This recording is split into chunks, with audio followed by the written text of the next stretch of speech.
Okay, so the wind is finally dying down, the temperature is ticking up, and it is finally time to start planting your flowers and vegetables.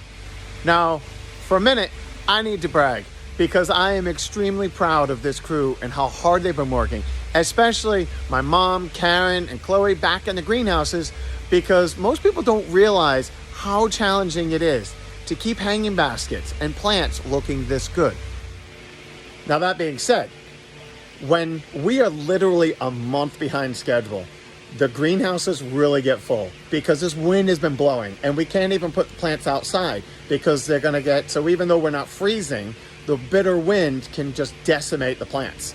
And to keep plants that want to be nice and compact, but this plant wants to keep growing and leggy, is a really difficult ordeal in good situations. Never mind when the crops aren't selling yet or they're just slow to move because it's bitter cold. And we know that if you put these outside, they're gonna shred.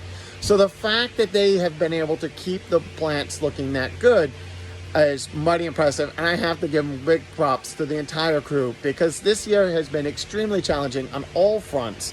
And the weather has not been cooperating.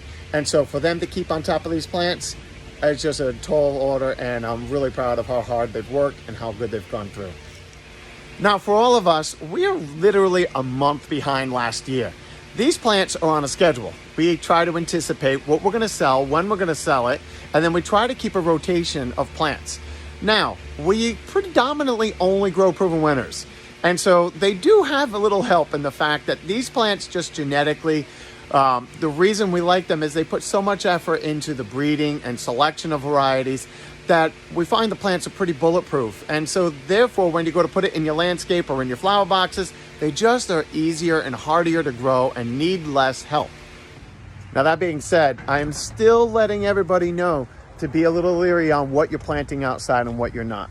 Now, the regular vegetables, the cool season vegetables have been going strong. They've been handling this weather just fine.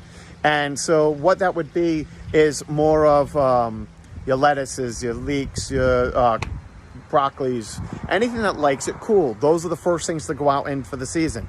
Now, your tomatoes, I wouldn't recommend planting them a little bit just yet, predominantly because the ground is still cold. And there are certain plants, cucumbers, lettuce, watermelons,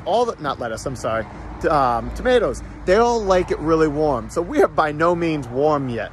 We're just not blowing the wind as hard and it's not as bitter cold. So the rule of thumb is if you're not wearing your jacket anymore and you're wearing short sleeves and shorts, it's probably finally warm enough to put your tomatoes outside and your cucumbers.